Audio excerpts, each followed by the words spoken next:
So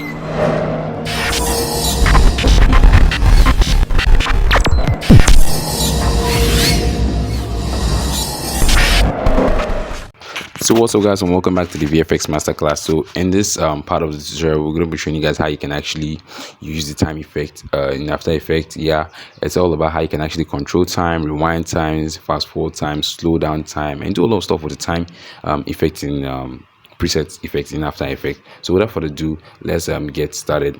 So as you can see, I already have a clip here of a car. You can see actually the cars are moving.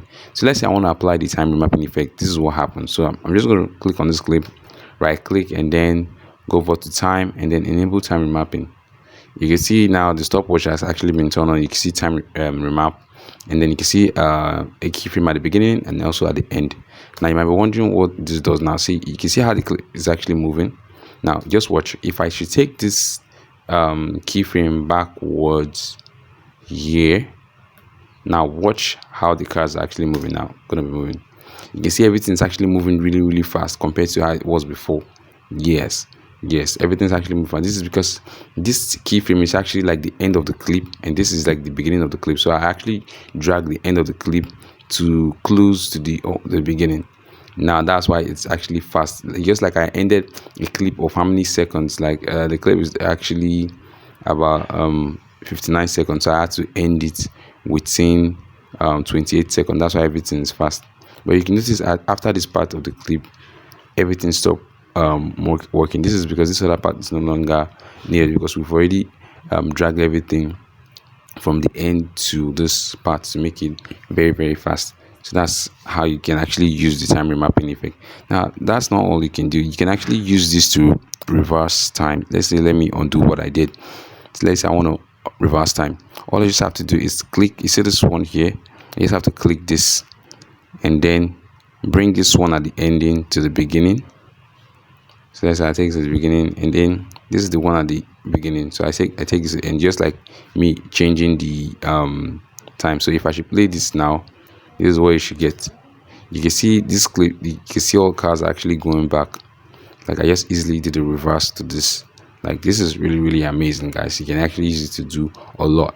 Now let's say I want to slow down the clip. Like I want this clip to be really slow. Now how do I do this? So in order for me to get this thing really slow, all I just have to do is increase this thing to some extent. So I'm going to increase the timeline so we can actually extend the clip.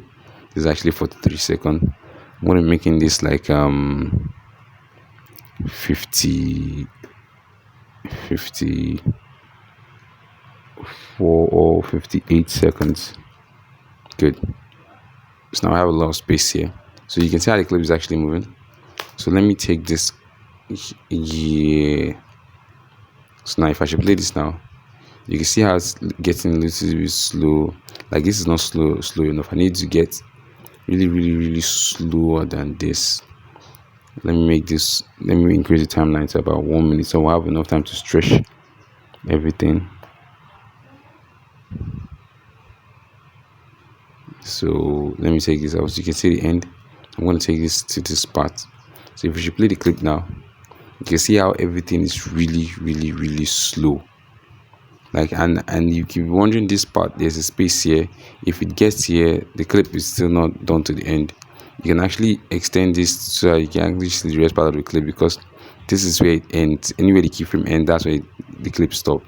So which means that place is not the end. That's how I have to extend it to this part. You can actually see it. Like wow. Now let me show you a trick you can actually do with the time remapping effect. Let me delete this and then bring it back again so you guys can actually see it. Now I'm going to be doing a trick with this stuff now, so you can actually see this now. Yeah, if you look at the road, we have like two lanes of this road. We have this side and this other side.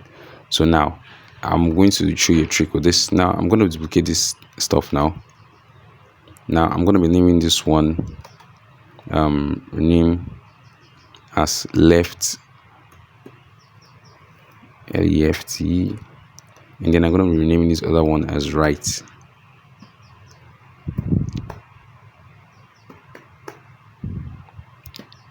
So now I'm going to be creating a max path. You see this one here? I'm going to be creating a max path from here here, here, here, here, here till it gets here, here.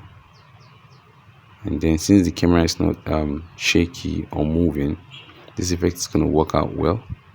Let me zoom out a bit so you can actually see what we're doing. So here, and then connects to here. Good. Now I'm going to right click, layer, and then time, enable time remapping, and then I'm going to take this. You see this? I'm going to take this here. So now if you play this now, this is what you get. You can notice this part of the clip is actually moving very fast. You can see it very, very fast. Wow, you can imagine like how come this part of the clip is actually moving really, really fast, but this other part, now you can see that this part is stopped moving, but this other part is still moving. This is because this is where the timeline ends. This is where we have to end the keyframe. This is why it's like this now. Now another thing you also notice that is that if you can look at the clip while it was playing, let me make this at full resolution. While it was playing, you can actually see some of the part, like this boss was actually cut out. Yeah, this is actually just for the sake of tutorial though. I was supposed to take it to somewhere around here and here. Yeah, but this is for the sake of tutorial. If you want to actually make a good animation, you just need to animate the max part. We've already talked about this in several tutorials, like how you can animate the max part and then to make it fit. I'm just showing you for the sake of tutorial what you can actually do with the max part, the time remapping effect. So yeah, that's it for that part. Like you can actually do a lot. Imagine this one actually going this way. The one on the left is actually moving that fast because I actually speed up the time. And then let's say I also enable the time remapping. Let's enable this on this one, and then on this layer now I actually reverse time. So I'm taking the front one here and I'm taking this other one back. So I'm still making it shorter. It will end here to end. So now it will be also this part. Now this is the right layer. It also will be fast, and at the same time we'll be going backward. You can actually see it. You can actually see what's happening. Now this is because there's a keyframe that has been reversed. There's a reversing the time remapping effect. That's why this is actually happening. So you can see we've actually used the time remapping to slow down time, speed up time, and also now we are actually using it to rewind time. This is actually really, really amazing to work with, and you can actually see everything is actually somehow blending. Though you this is not a maxing tutorial. We've already talked about how to max and how to blend layers. You can actually take your time. For those of you who actually been from the stage 1 of this tutorial, you can actually take your time to blend the max parts, how you can actually feather the edge and all the stuff. But this is just for the sake of max part tutorial, so I see how you can actually use the max part. So now the next part we're going to be moving to, there's also another way. Let's say let's undo all this now. If one of the quickest way by which, if let's say you don't want to go through the long process of let me delete the max part of this. I'm going to be deleting the max part and also the time remapping effect. So one of the quickest way by which you can actually get this stuff, let's say you want to reverse time for the time remapping effect. So let's say I go over to the time remapping, enable time remapping. Let's say I want to reverse the layer and I don't want to drag this stopwatch from here to here. Another quick way I can actually do that, just to select the keyframe, just like I highlighted, go over to one of them, right click, and then go over to keyframe assistant, and then down here you can see time reverse keyframe. So if I should do this now, you can see it's actually been reversed. Let me play this clip so you can see it. You can see it's actually been reversed. Everything is actually going the opposite way, which was not the way it was before. You can actually see everything's actually going backwards. Yes, that's an easy way to also reverse the time when you actually activate the keyframe. Now, like I said, we're also going to be talking about the time stretch effect. Now, the time stretch effect is also like the time remapping effect, but with a different feature, but not as good as the time remapping though. So let me show you how this works. So let me go over to the clip, right click, and then go over to time, and then time stretch. So Now the time stretch also, you can see it says 100, stretch factor 100. The time about the time stretch effect is that the lower the number, the faster the clip, or the faster the speed of the clip, and the higher the number, the slower the clip. Now you can see the way the clip was actually moving. You can actually see how long the timeline is. Now I'm going to be changing this to 50, and then see, you can actually see the duration has changed to 21. It's like me dividing into 2. So if I should click OK now, you can see how it looks like now.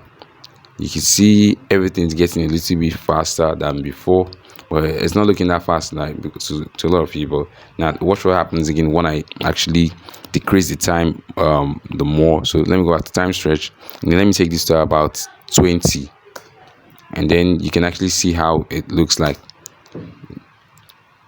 So you can see it's now getting really fast. Everything's actually getting so fast, like wow. You can actually see the duration of the clip is actually being shortened.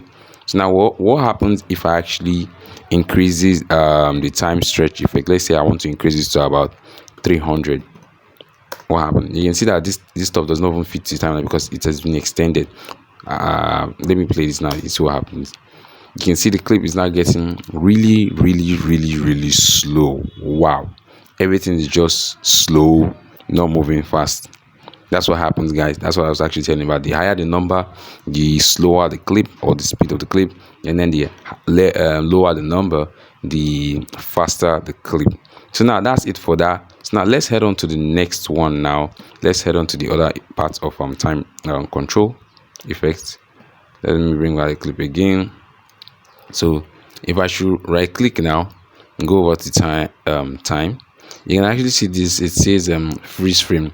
The freeze frame is actually like to pause time. Like let's say I need this part of this clip. Like I actually use this when I want to make thumbnails in After Effects though. Let's say I need this part of this clip where this ambulance is actually here. I need just this part. I need it as a picture. That means let me say I just want to convert this video into a picture. I just have to come here, right click, and then time, and then times freeze frame. Now the clip is no longer moving. Now it takes this part. This is the part of the clip that is being captured. This is what this part will be like. Now let's say I can actually bring another part of this clip, this same clip. Let me say I bring it at the top, or I can put this anywhere, up or down. Now this is the one that has been freeze frame, guys. You can see it's at the top. I can just come over here and then create a pen. This depends to like what we did for the time remapping. Just come here and right click and just draw a rough max parts around this, and then blah. It's a rough one, guys. I'm just showing you what this can actually do. So as you can see, one part of the clip is actually being paused while the other part is still moving. That's what the time this thing does, the freeze frame does. As you can see, it's also under the time remapping effect. Okay, so now that's it for that one. So now I'm going to be showing you guys another thing now again. If you can look down at the time control effect, you can actually see when it says freeze on last frame. This is actually the same thing with this freeze frame, but this is actually freezing it on the last frame of the video. So as you click on this now, you can actually see this. You see the clip is actually playing all good, nothing is happening, everything is actually going smooth. But if you can look at the end of the clip, you can see something here. Let me take it to the end. You can see one keyframe here, which is really small. So if I should play this now, this means at the end of the clip it will actually freeze. So let me take it. It means this part here now. Let me extend the timeline so you guys can actually understand this. So it's really much easier to understand. So let me just take this to about 55 seconds. So now you can see this now. Let me zoom out a bit. So you can see this now. This is where the clip ends, but now I can actually extend the timeline because I've already clicked freeze on last frame. Now it's been freezed on the last frame, but you can see the clip is still here. This is just like same thing as using the time remapping effect, whereby I just drag the timeline to this part and then everything happens. But this one now, the clip is still the clip speed and the clip speed is still the same. Everything is actually the same. That's the only difference between the time remapping effect and then freezing on the last frame. Yeah, you can see it. It's also a time mapping effect, but actually a different part. So all these time control effect actually have their own different features and varies in different ways. So guys, that's it for the time remapping and time control effect in After Effects. I hope you guys like this tutorial. So I'm going to be bringing in more of this tutorial. So thanks guys for watching this video. Don't forget to subscribe to the channel, and thanks for those actually watching this on the Masterclass VFX course. For that, let's head on to the next one.